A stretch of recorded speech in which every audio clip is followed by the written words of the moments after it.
میں محمود نذیر ہوں اور ایم کیو ایم لندن کا یہ ایک اپنا ڈیجیٹل پلیٹ فارم ہے اور مجھے آج 2-3 گزارشات کرنی ہیں۔ ایک تو یہ کہ میری پچھلی والی ویڈیو ایم کیو ایم کا دوسرا جنم کے اوپر جو پذیرائی ملی، جو لائکس آئے اور جو کومنٹس کیے لوگوں نے، ان میں پازیٹیو زیادہ ہیں، نیگیٹو بھی ہیں۔ میں سب کا خیر مقدم کرتا ہوں، مجھے بڑا حوصلہ بڑا ہے ان سب کو پڑھ کر، اور میں یہ ایکسپیکٹ نہیں کر رہا تھا کہ اس کا اتنا اچھا رسپانس آئے گا۔ سب سے شروع میں میری گزارش ہے، کیونکہ یہ ایک تربیتی نشست ہے، یہ ایک ایسا کام ہے جس میں کوئی خطیبانہ جوہر میں نہیں دکھاتا ہوں، بلکہ میری لائف کا جو سب سے بہترین پرائم نالج ہے اور جو حق پہ مبنی ہے، جس کو میں سچ سمجھتا ہوں، اس کو میں ٹرانسفر کرنے کی کوشش کرتا ہوں۔ تو آپ سب سے گزارش ہے کہ ویڈیو کو دیکھنے کے ساتھ ہی شروع میں اس کو لائک بھی کیجئے اور اسے شیئر بھی کیجئے، اپنے گروپس میں بھی شیئر کیجئے، دنیا میں جہاں کہیں آپ کا اثر رسوخ ہے وہاں پہ شیئر کیجئے، اور میرے چینل کو بھی سبسکرائب کیجئے تاکہ زیادہ سے زیادہ لوگوں تک یہ ہمارا پیغام، یہ ہماری بات پہنچ سکے۔ تو میری جو نیت ہے وہ یہ ہے کہ کسی طریقے سے ایم کیو ایم لندن جو ہے اس کی، یا جسے ہم ایم کیو ایم انٹرنیشنل کہتے ہیں، جو الطاف بھائی جس کو ریپریزنٹ کرتے ہیں، جو اصل میں حقیقی طور پہ ایم کیو ایم ہے، اس کے لیے اس کے یوں سمجھیں کہ ایک طرح سے نئے انداز سے ریوائول کی کوشش ہے کہ اللہ اس کو قبول فرمائے۔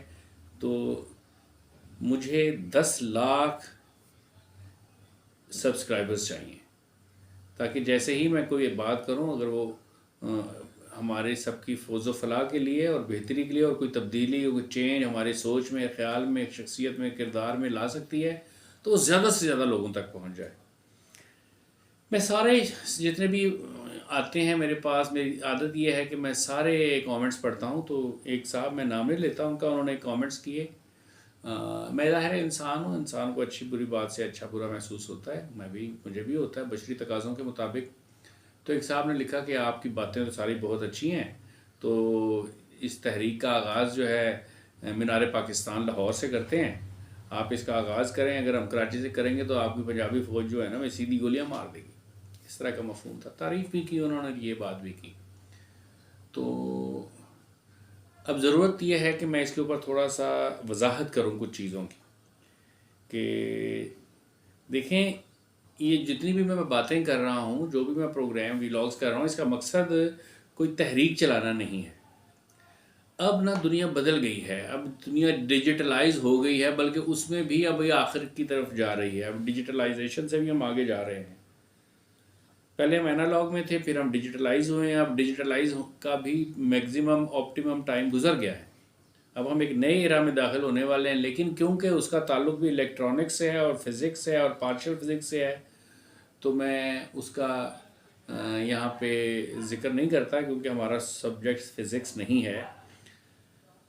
اب کسی تحریک کو چلانے کے لیے مینار پاکستان پہ اکٹھے ہونے کی ضرورت نہیں ہے، نہ ہی نشتر پاک جانے کی ضرورت ہے، بلکہ اب وہ سارے کا سارا کام انسان اپنے ڈرائنگ روم میں بیٹھ کر سکتا ہے۔ اور ہم کسی کا خیال، کسی کا وچار چینج کرنے کے، تبدیل کرنے کے لیے، یا اس کو زیادہ پالش کرنے کے لیے، یہ جو سوشل میڈیا ہے جس کے مختلف ٹولز ہیں، یہ ٹولز ہی کافی ہیں۔ اگر آپ کوئی بھی تحریک چلانا چاہتے ہیں قادیانیوں کے خلاف، یا کسی بھی کوئی بھی اور پازیٹیو کام کرنا چاہتے ہیں، تو اس کے لیے اب وہ زمانہ نہیں ہے کہ آپ فوج آپ کے اوپر بندوق تانے گی اور آپ اپنا سینہ پیش کریں گے، بلکہ اب زمانہ جو ہے وہ یہ ہے کہ آپ نے، یا تو آپ کا خیال فاتح ہوتا ہے، یا پھر آپ کا خیال شکست کھاتا ہے۔ خیال کے شکست کھانے سے آپ شکست کھا جاتے ہیں، اور آپ کے خیال کے فاتح ہونے سے آپ فاتح ہو جاتے ہیں۔ تو اس لیے پلیز ایک بات سمجھ جائیے کہ اب کہیں پہ بھی، کسی بھی جگہ پہ، کسی بھی پلیٹ فارم پہ فزیکلی کہیں پہ بھی کوئی وار نہیں ہے۔ یہ جو وار فیئر ہے یہ بھی بہت زیادہ چینج ہو گئی ہے۔ یہ جو ہم اور آپ اب سوشل میڈیا پہ بیٹھ کے جو کچھ دیکھ رہے ہیں اور جو کچھ بول رہے ہیں، یہ بھی ایک وار فیئر ہے۔ تو جن صاحب نے یہ تبصرہ کیا، وہ ابھی اینالوگ کے ایرا میں ہیں، وہ ڈیجیٹل ایرا میں نہیں آئے، جبکہ دنیا ڈیجیٹل ایرا میں سے بھی باہر نکلنے والی ہے۔ تو بھائی اگر میری باتیں ٹھیک ہیں اور میں صحیح بات کر رہا ہوں تو آپ اس میں اپنا حصہ ڈال سکتے ہیں۔ آپ اپنا حصہ کیسے ڈال سکتے ہیں؟ اب میرا کوئی مدرسہ تو ہے نہیں، کسی مسجد میں میں امام تو ہوں نہیں، میں کسی چیز کا میں چندہ زکوٰۃ یہ تو میں کھاتا نہیں ہوں، اور مجھے کسی قسم کے ڈونیشن کی بھی ضرورت نہیں ہے۔ میرے لیے ڈونیشن کیا ہے؟ میرے لیے ڈونیشن یہ ہے کہ یہ جو خیالات ہیں، یہ جو وچار ہیں، ان کو ڈونیٹ کیجیے۔ ان کو آپ کیسے ڈونیٹ کر سکتے ہیں؟ آپ ان کو ڈونیٹ کر سکتے ہیں شیئر کر کے، آپ اس کو ڈونیٹ کر سکتے ہیں سبسکرائب کر کے، آپ اس خیال کو آگے پھیلا سکتے ہیں اس کے اوپر لائکس دے کے، اس پہ کامنٹس کر کے۔ آپ کے کوئی بھی کامنٹس پڑھ کے آپ کے کامنٹ سے بھی کسی کا خیال بدل سکتا ہے۔ تو ہم نے اصل میں خیال ہی بدلنا ہے، خیال بدلنے سے ہی سب کو سارے کمالات ہوتے ہیں۔ یہ خیال جب بہترین ہوتا ہے تو آپ مسلمان ہوتے ہیں، خیال خراب ہوتا ہے تو آپ کافر ہو جاتے ہیں۔ تو عقائد بھی ایمان بھی بنیادی طور پہ ہے تو ایک خیال ہی۔ تو اس بات کو سمجھنے کی کوشش کریں کہ اب آپ نے کسی جگہ پہ کوئی آرگنائزیشن بن کے کسی جگہ پہ ریاست کے سامنے باقاعدہ کوئی محاذ نہیں، یا کسی کے بھی سامنے کوئی محاذ نہیں بنانا ہے۔ آپ کو کچھ کہنا نہیں آتا، لیکن آپ کو کوئی بات اچھی لگ رہی ہے کسی کی، آپ یہ چاہتے ہیں یہ دوسرے لوگوں تک پہنچ جائیں تاکہ وہ سوچنے میں مجبور ہوں تو اس کو شیئر کریں۔ آپ یہ چاہتے ہیں کہ اچھی بات، اگر آپ کو کسی پہ ٹرسٹ آ گیا اور آپ کو ایسا لگتا ہے کہ اچھی بات جو ہے وہ مجھ تک پہنچنی چاہیے اس سورس سے، تو آپ اس چینل کو سبسکرائب کر دیں۔ تو وہ مسلسل تسلسل کے ساتھ جب تک اللہ چاہے گا بھلائی کی باتیں آپ تک پہنچتی رہیں گی۔ دوسرا یہ جو آپ نے بات مینار پاکستان کی تو مجھے ایک تکلیف دہ بات یاد آ گئی کہ مینار پاکستان بھی جب ایوب خان کے زمانے میں اس کی تعمیر کا کام شروع ہوا تھا، تو ایوب خان کیونکہ خود قادیانی تھا تو اس نے اس کا مینار پاکستان کا جو کنسٹرکشن کا ٹھیکہ تھا وہ ملک عبد الحمید اینڈ کمپنی کے نام سے ایک ٹھیکیدار تھا، اس کو دیا تھا، جس نے کہ مینار پاکستان کو تعمیر کیا۔ اور آپ کو سن کے بڑا سرپرائز ہونا بھی چاہیے کہ یہ مینار پاکستان بھی ایک قادیانی ٹھیکیدار کو نوازنے کے لیے دیا گیا تھا، اور یہ قادیانی ٹھیکیدار نے ہی تعمیر کیا ہوا ہے۔ اور قذافی اسٹیڈیم لاہور جو کرکٹ کا اسٹیڈیم ہے وہ بھی اسی نے تعمیر کیا ہوا ہے۔ اور ایک اور تلخ بات یاد آ گئی، وہ یہ ہے کہ یہ مینار پاکستان پہ وہ جو قرارداد مقاصد جسے ہم 1947 کی ریزولوشن آف پاکستان کہتے ہیں، وہ جو لکھی ہوئی ہے، وہ جو ہم پڑھتے ہیں 1940 میں جب یہاں پہ کوئی جلسہ ہوا تھا تو پھر وہ جو قرارداد پیش کی گئی تھی وہ قرارداد کیا تھی، تو وہ جو قرارداد ہے آپ کو سن کے پھر ایک دفعہ تکلیف ہوگی کہ وہ جو قرارداد مقاصد جسے ہم کہتے ہیں، جو معاشرتی علوم میں اور پھر مطالعہ پاکستان میں بچپن سے پڑھتے چلے آ رہے ہیں، وہ قرارداد مقاصد کی جو ڈرافٹنگ ہے وہ بھی ایک قادیانی نے کی تھی۔ تو کتنے علمیہ اور تکلیف کی بات ہے کہ کہاں کہاں یہ موجود ہے اور کہاں کہاں ان کا نشان موجود ہے کہ آدمی کی زچ ہو جاتا ہے۔ اس کے علاوہ بات آ گئی پنجابی فوج کی، تو یہ بھی ایک قادیانی پروپیگنڈا ہے کہ یہ فوج قادیانی فوج ہے۔ یہ قادیانی فوج نہیں ہے، یہ قادیانی فوج نہیں ہے۔ اس میں یہ ایک حقیقت ہے کہ یہ اسلامی ریاست کی فوج ہے، اور اس کا مقصد اسلام کی نظریاتی سرحدوں کا اور ہماری فزیکل جو سرحدیں ہیں ان کا تحفظ کرنا ہے۔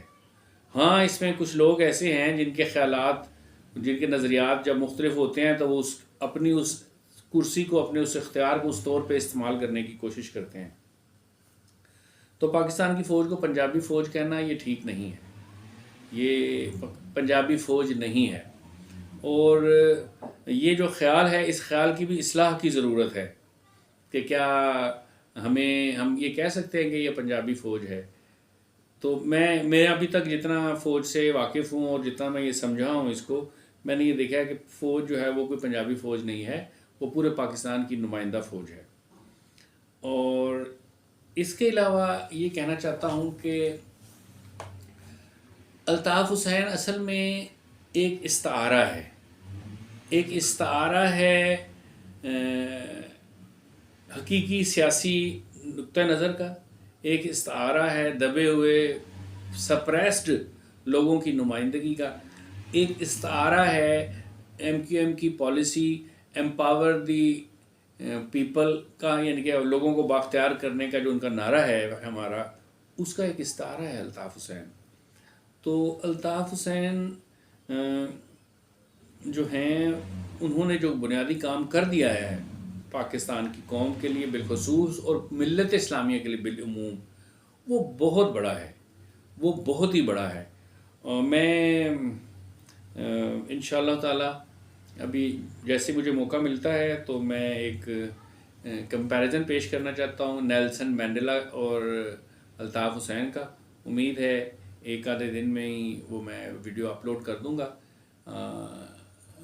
میرا بڑا قدرتی طور پہ میرا بڑا شوق ہے اس بات کا کہ میں یہ کمپیریزن پیش کروں کہ نیلسن مینڈیلا جو ہے وہ الطاف حسین سے بڑا اسٹیٹس مین نہیں تھا، اور اس کے پاس اتنی بڑی کوئی ایڈیالوجی بھی نہیں تھی، پولیٹیکل ایڈیالوجی بھی اس کی کوئی اتنی بڑی نہیں تھی، اور اس کی کوئی اچیومنٹ بھی اتنی بڑی نہیں تھی کہ اس کو پیس کا نوبل پرائز دیا جاتا۔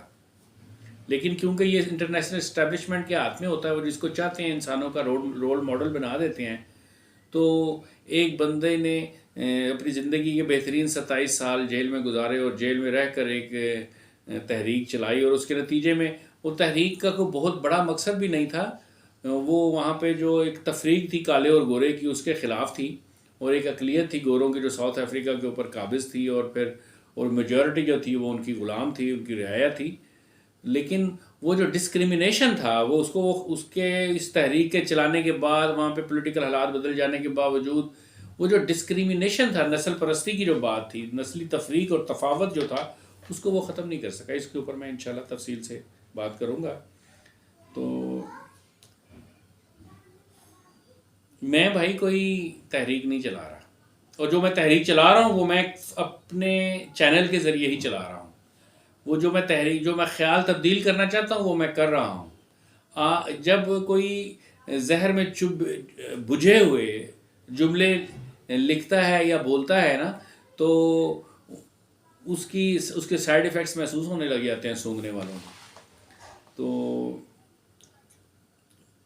میں بھی کوئی پنجابی نہیں ہوں، میں پنجابی سپیکنگ، پنجابی زبان میں بولتا ہوں، لیکن میں تو ایک اس طرح کے مرحلے میں داخل رہا ہوں ساری زندگی کہ کراچی میں پیدا ہوئے، کراچی میں پڑھے لکھے، لیکن لوگ کہتے تھے یہ تو پنجاب کا ہے۔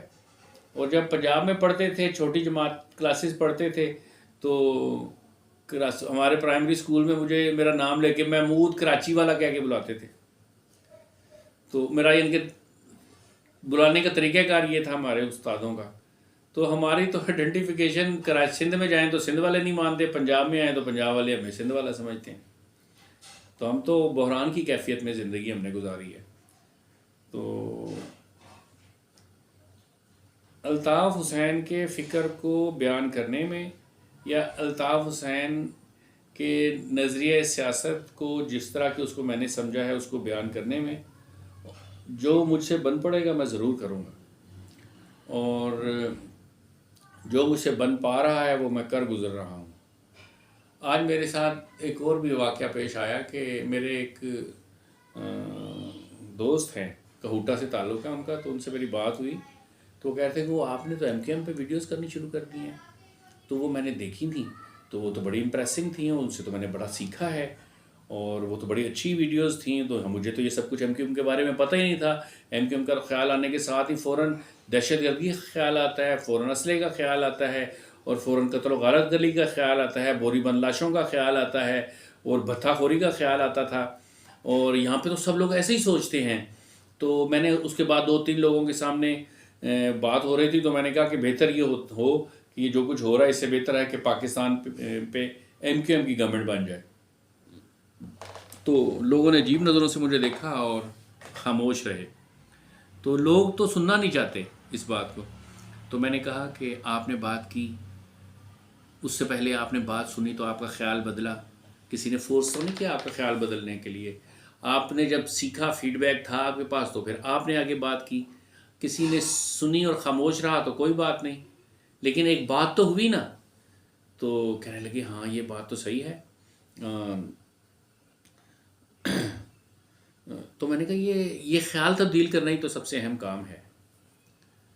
تو پھر وہ خاموش ہو گئے، چپ ہو گئے، اور پھر ان کے دماغ میں بہت کویسچنس کل بلا رہے تھے کہ یار کیا ایم کیو ایم اتنی ڈفرینٹ جماعت ہے اور ہمیں اتنا.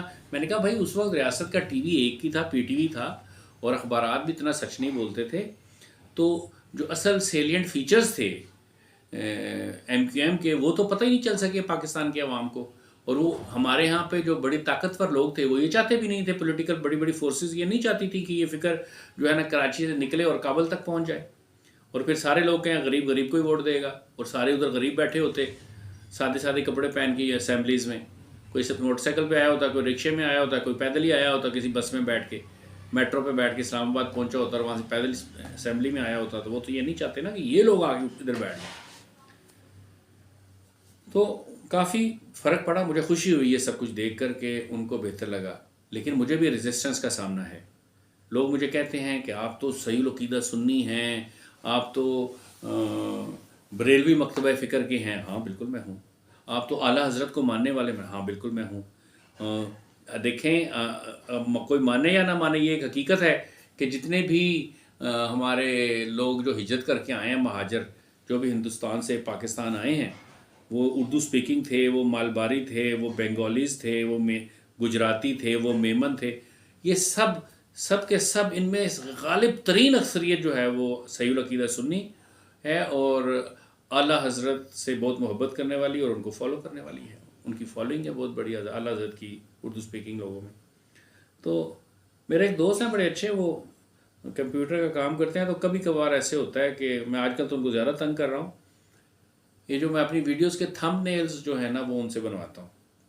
تو انہوں نے کہ میری ویڈیو دیکھی ہوگی، تو وہ میرے ویڈیو کے کچھ وہ تھے کیا کہتے ہیں تھمب نیلز کے کچھ جملے تھے، وہ سن کے ان کو سٹرینج لگ رہا تھا، جیسے نیلسن مینڈیلا اور الطاف حسین، یا ایم کیو ایم پاکستان کا نظریہ سیاست اور الطاف حسین، مینار پاکستان پنجابی فوج اور الطاف حسین.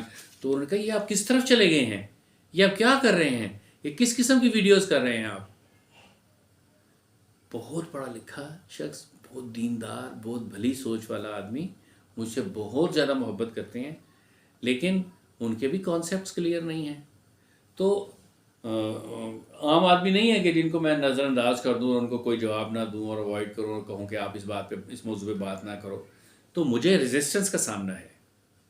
میں ایک دن اپنے بیڈ روم میں بیٹھا پڑھ رہا تھا، رات کافی تاخیر ہو گئی، تو میری مسز نے مجھے کہا کہ الطاف حسین پہ جو ہے نا وہ تم نے 3 ویڈیوز بنا دی ہیں، تو بس اب کوئی نیا سبجیکٹ نکالو، اس کے اوپر زیادہ بات نہیں کرو.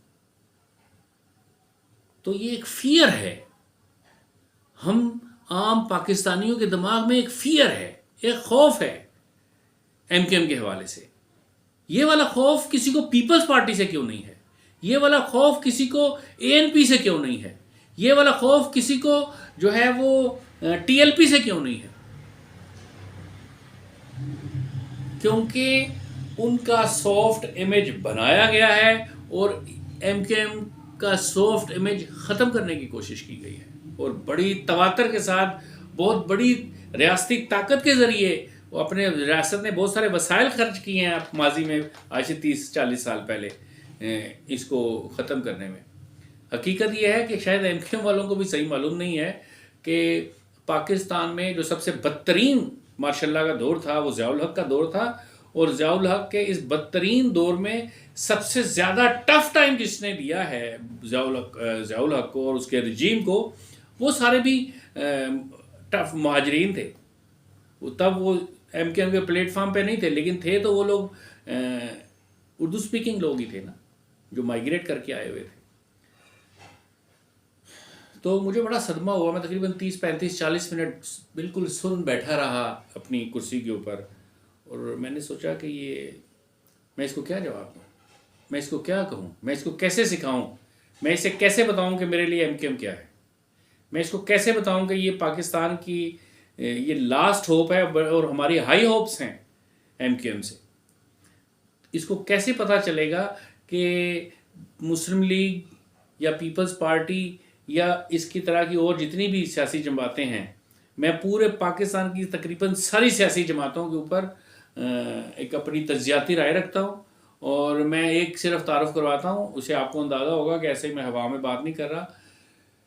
ذبیح اللہ صدیق بلگن کی ایک کتاب ہے پاکستان کی سیاسی جماعتوں کے منشور کے اوپر، ضخیم کتاب ہے، اور وہ ایک کتاب بس کرتی ہے، وہ پڑھنے سے تعلق رکھتی ہے۔ وہ سب کتابیں میں نے، پوری کی پوری کتاب میں نے پڑھی ہوئی ہے، اور بھی بہت کچھ پڑھا ہوا ہے، تو مجھے بڑی سمجھ ہے اللہ کے فضل و کرم سے۔ لیکن میں نا، شاید لوگ کنونس ہو رہے ہیں، لیکن میں اپنی نا اہلیہ کو کنونس نہیں کر سکا، اور ہو سکتا ہے میں تھوڑا سا پہلے دکھی ہو گیا ہوں، ہو سکتا ہے میں 10-20 اور ویڈیوز کروں تو میں کنونس کر جاؤں، یا وہ کنونس ہو جائیں۔ وہ بڑی نیک سالے، بڑی بھلی خاتون ہیں اور بہت پڑھی لکھی ہیں، اور لیکن فیئر جب بندے کے اندر خوف پیدا ہو جاتا ہے نا، تو پھر وہ دلائل، منطق، لاجک، تاریخ، ریفرنسز وہ بھولنا شروع ہو جاتا ہے بندہ۔ فیئر چیز ہی ایسی ہے، آپ کسی چیز کا بھی پیدا کر دیں فیئر۔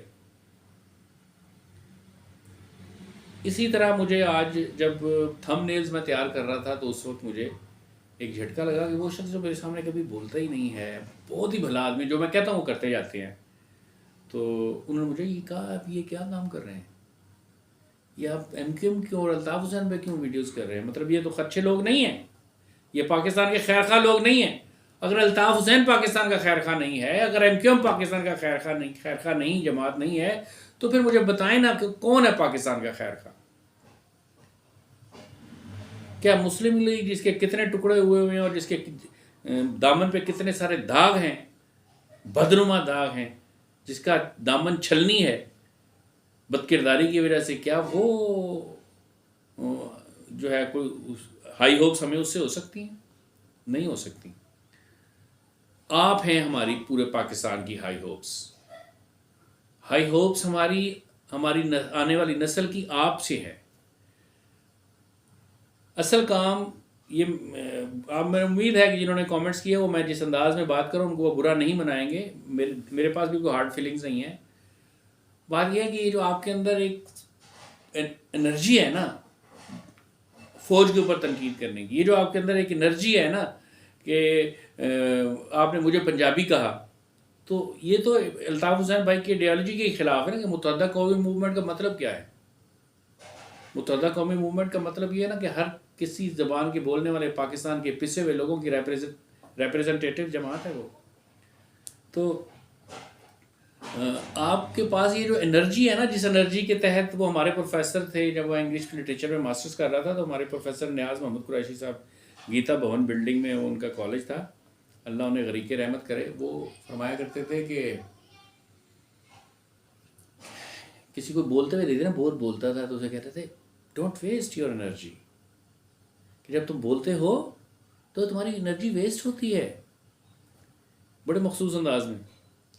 تو یعنی کہ آپ کے پاس انرجی ہے نا، پوٹینشل ہے، اس پوٹینشل کو نظریہ سیاست جو ہے الطاف حسین کا، اس کو پھیلانے میں، زیادہ سے زیادہ لوگوں تک پہنچانے میں کنزیوم کریں۔ تو ایسی کریٹیسزم کرنے سے جس سے کسی کا دل کڑوا ہو، دل میں کانٹا چبھے، اس سے بہتر یہ ہے کہ آپ اس اسٹرینتھ کو، اس انرجی کو، الطاف حسین کے فکر کو پھیلانے کے لیے، چاہے وہ ایک آدمی تک ہی آپ پھیلا سکیں، چاہے وہ ایک جملہ ہی آپ اس کو کہہ سکیں، چاہے وہ اس کے بعد آپ کی جملے کو قطعی طور پہ نہ مانیں، لیکن آپ تو ڈیلیور کر دیں نا، آپ کی طرف سے تو چلا جائے۔ آپ تو ایک ہی وقت میں، آپ کے واٹس ایپ میں اگر 1000 لوگوں کے نمبر موجود ہیں، تو آپ تو ایک کلک کے اوپر 1000 لوگوں کو جو ہے وہ اس کی فیور میں یا کوئی بھی کام کر رہا ہے۔ الطاف حسین سے مراد ایڈیالوجی ہے، الطاف حسین سے مراد کوئی ایک شخصیت نہیں ہے، شخصیت تو ہے ہی ہے، لیکن اس کے ساتھ ایڈیالوجی ہے، پولیٹیکل ایڈیالوجی، ایسا پروڈکٹ جو پروڈکٹ دنیا میں ہے نہیں کہیں پہ۔ تو وقت ضائع نہ کریں اور اس ایڈیالوجی کی قدر کریں، اور اس ہستی کی بھی قدر کریں جو آپ کے درمیان میں موجود ہے، اور اس فکر کو پھیلانے میں یہ نہ سوچیں کہ سامنے والا کیا کہے گا، یہ نہ سوچیں کہ سامنے والا تو چیچوں کی ملیاں میں رہتا ہے، سامنے والا تو ڈربن میں رہتا ہے، سامنے والا تو گوٹنبرگ میں رہتا ہے، سامنے والا تو ہوائی میں رہتا ہے، تو اس کو کیا فرق پڑے گا اس سے؟ کیوں فرق نہیں پڑے گا؟ کسی وقت بھی فرق پڑ سکتا ہے۔ مہاتما گاندھی صاحب جو تھے وہ اتنے بڑے لیڈر کب بنے؟ جب ساؤتھ افریقہ میں کسی نے ان کو گوروں کے ڈبے میں سفر کرتے ہوئے دیکھ کے وہ جو کنڈکٹر تھا یا ٹکٹ چیکر تھا، اس نے ان کو اٹھا کے چلتی ہوئی ٹرین سے جب باہر پھینکا تو اس وقت ان کا ایک خیال بدل گیا۔ جب انہوں نے خیال بدل گیا تو انہوں نے کہا جس طرح تم نے مجھے اس ٹرین سے اٹھا کے باہر پھینکا ہے، میں تمہیں اپنے ہندوستان ملک واپس جاؤں گا اور تم سب گوروں کو اٹھا کے باہر پھینک دوں گا۔ خیال تو بدل گیا نا۔ کتنا پازیٹیولی استعمال کیا گاندھی نے اپنے اس حادثے اور اس سانحے اور اس غم کو۔ تو ایم کیو ایم اس پورے پلانٹ کے اوپر ایک بہت بڑی نعمت ہے۔ ایم کیو ایم کو ماننے والے بڑے دلیر لوگ ہیں۔ ایم کیو ایم کی جس نے ٹریننگ لی ہے نظریاتی طور پہ، وہ بہت بڑے ٹرینڈ لوگ ہیں، بڑی تہذیب یافتہ لوگ ہیں، جنہوں نے پچھلے 40 سال میں ریاستی تشدد برداشت کیا ہے، دوسری کمیونٹیز کی لان تان برداشت کی ہے، اور اپنے ہی مسلمان بھائیوں کو نے ان کو نفرت انگیز نگاہوں سے دیکھا ہے۔ تو یہ اتنی بڑی تکلیف پاکستان میں کسی اور زبان کے بولنے والے اور کسی اور کمیونٹی نے برداشت نہیں کی، اس نظریے کی وجہ سے، اس ایڈیالوجی کی وجہ سے۔ تو اس ایڈیالوجی کو سمجھ جانے کے بعد، جذب کر لینے کے بعد، اس کو ایک فارمیشن دے دینے کے بعد، ایک پلیٹ فارم بن جانے کے بعد جامد ہو جانا، سٹیگنیشن میں چلے جانا، یہ ہم ایم کیو ایم والوں کو زیب نہیں دیتا، یہ ہمارے شایان شان نہیں ہے۔ آپ سے ملت اسلامیہ کی بڑی ہائی ہوپس ہیں، اور ان ہوپس پہ آپ کے علاوہ اور کوئی پورا بھی نہیں اتر سکتا۔ وہ ہمارے ایک دوست ہیں انصر بھائی، وہ ایک دفعہ کہہ رہے تھے کہ اسی دن نا میرے ایک دوست ہیں صابر صاحب، انہوں نے کہا یار انصر دوست ہی نہیں ہمارے، 2-4 ہی رہ گئے ہیں۔ تو انصر نے کہا یار دیکھو بات سنو، اب ہم کیسے کسی کے ساتھ دوستی لگائیں گے؟ پھر دوبارہ ریورس ہو جائیں، اسکول جائیں، پھر اسکول میں اکٹھے پڑھیں کسی کے ساتھ، پھر اسکول سے پورا ہائی اسکول آئیں، ہائی اسکول سے کالج آئیں، اور کالج کے بعد پھر یونیورسٹی پڑھیں، پھر پریکٹیکل لائف میں آئیں، اور اس دوران وہ تعلق چلتا رہے اور ٹیسٹ ہوتا رہے، اور پھر آخر میں جا کے یار یہ بندہ ٹھیک ہے ہمارے ساتھ، جو 50 آدمی تھے اس میں سے یہ 2 ٹھیک ہیں، ان کے ساتھ زندگی گزارنے کا اتنا ٹائم نہیں ہے اب 40 سال کے لیے کسی اور کو ٹیسٹ کر لیں، جو تعلقات ہیں ان کو پال لیں تو بہت بڑی بات ہے۔ تو اسی طرح آپ ٹیسٹ کیے ہوئے لوگ ہیں ملت اسلامیہ کے، آپ کا لیٹمس ٹیسٹ ایسڈ ٹیسٹ ہوا ہے، آپ اس میں پاس ہو گئے ہوئے ہیں اچھے نمبروں سے، آپ نے ہی کام کرنا ہے، آپ نے ہی اس فکر کو آگے پھیلانا ہے، آپ نے ہی لوگوں کے خیالات کو بدلنا ہے۔ لوگوں کے پاس اتنی بڑی ایڈیالوجی نہیں ہے، اتنی بڑی پولیٹیکل آئیڈینٹی نہیں ہے، تو آپ کے پاس وہ ہے۔ آپ نے اس آئیڈینٹی کی چھتری کے نیچے سب دنیا کو لے کے آنا ہے، یا کم از کم اس کی دعوت ضرور دینی ہے۔ اور ایسا نہیں ہے، ایک ایسا وقت تھا نا کہ کراچی یونیورسٹی میں جب بی فارمیسی کے لیے ایڈمیشن کے لیے گئے تھے الطاف بھائی، تو انہوں نے کہا جی ہم ایڈمیشن تو ہمارے ہو گئے ہیں، آپ لیٹ ہو گئے ہیں۔ کہا جی میرا قصور نہیں ہے، بورڈ کا رزلٹ لیٹ آیا تھا۔ ان کا وہ سب ٹھیک ہے، لیکن آپ کا تو ہو گیا ہمارا ایڈمیشن۔ اس وقت وہ ایک تھے۔ پھر جب وہ انہوں نے ریزسٹنس دکھائی وہاں پہ، پھر جہاں وہاں پہ بھوک ہڑتال کی، تو پھر ایک کنونس ہوئے نہیں یونیورسٹی کی انتظامیہ۔ پھر جب حالات تبدیل ہوئے، ہر نیگیٹو بات سے، ہر وہ جو خراب سلوک کیا گیا الطاف، اس سے ان کی انرجی میں اضافہ ہوا، اس سے ان کے جذبے میں اضافہ ہوا، اس سے ان کے عزم میں اضافہ ہوا۔ تو یہ چیز ہمیں بھی ان سے سیکھنی ہے۔ وہ اگر ایک بھی جانشین پیدا ہو گیا نا الطاف حسین کا، پاکستان تو پاکستان ہے نا۔ میں یہ سمجھتا ہوں کہ ملت اسلامیہ کے آدھے سے زیادہ ملکوں کی تقدیر بدلی جا سکتی ہے کہ ایک اور الطاف حسین پیدا ہو جائے، یا ایک اور الطاف حسین کا ایک جانشین پیدا ہو جائے۔ ایسا نہیں ہونا چاہیے کہ تھوڑی سی لالچ، تھوڑے سے پیسے، تھوڑی سی چمک، تھوڑا سے خوف کے نتیجے میں کوئی آدمی قادیانیوں کا ایجنٹ بن جائے اور ایک علیحدہ پلیٹ فارم بنا لے اور ایم کیو ایم کا نام چرا لے اور اس کے آگے بریکٹ میں پاکستان لکھ لے، اور وہ سمجھے کہ ساری جو مینڈیٹ ہے وہ میرے پاس ہے، وہ چوری کیا ہوا مینڈیٹ، وہ جن کے پیچھے 500 لوگ نہیں ہیں وہ یہ سمجھیں اکڑیں اس بات کے اوپر کہ جی وہ پورا کراچی اور پورا حیدرآباد اور سندھ کا سارا اربن ایریا ہمارے پاس ہے. ایسے لوگ نہیں. حقیقی جانشین جو 120 گز کے گھر میں گزارا کر سکتا ہو, جو آج بھی 50 کے اوپر سفر کر سکتا ہو, جو آج بھی بس میں لٹک کے سفر کر سکتا ہو. اور اگر ایسا کوئی نہیں ہے تو پھر بھائی اس کے پاؤں چومو کہ جو دستیاب ہے اس کی بات کو پورا کرو, اس کے آنسو پہنچنے کی کوشش کرو, اس کے غم دور کرنے کی کوشش کرو اور اس کو خوش کرو. اور وہ خوش کس طرح ہوگا؟ آئس کریم کھا کے ہوگا, دودھ پتی پی کے ہوگا, کوئی بریانی بنا کے کھلاؤ گے تو ہوگا؟ نہیں. جب آپ کام کرو گے تب وہ ہوگا, جب آپ لوگوں کے خیالات بدلو گے تب ہوگا, جب آپ اس ایڈیالوجی کو پھیلاؤ گے تب ہوگا, جب آپ لوگوں کو ایک ایسے پرامن پروگرام کی دعوت دو گے. پاکستان کے ان غریب 25 کروڑ عوام جن کی نمائندگی ہمارے ملک کی اسمبلیز میں ہے ہی نہیں,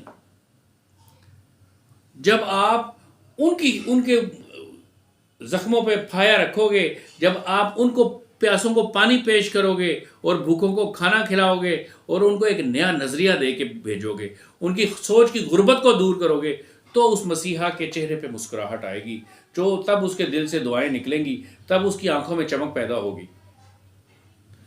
آخر میں پھر آپ سے گزارش ہے کہ میرے چینل کو, میری ویڈیوز کو دیکھنے والے لوگ کئی ہزار میں ہیں لیکن سبسکرپشن نہیں ہے.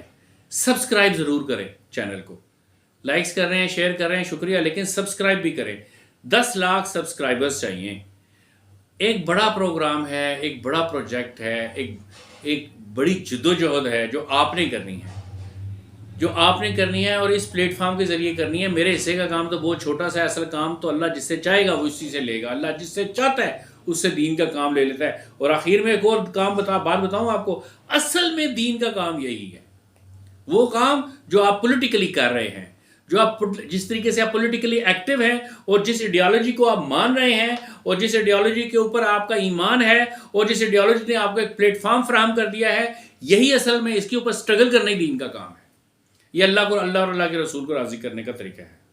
اللہ سبحانہ و تعالیٰ ہم سب کی آپس کی محبتوں میں اضافہ فرمائے, اور ہمیں اپنے قائد سے پکی سچی محبت پیدا فرمائے, اور ہمیں صحیح طور پہ ان سے اس سیاسی دانش اور اس پولیٹیکل وزڈم کو, جس کو ہم ایک پولیٹیکل فیض بھی کہہ سکتے ہیں, اس کو جذب کرنے کی پوری دنیا کے ہر انسان کو بلا امتیاز رنگ و نسل و مذہب استفادہ کرنے کی توفیق عطا فرمائے. وما علینا الا البلاغ.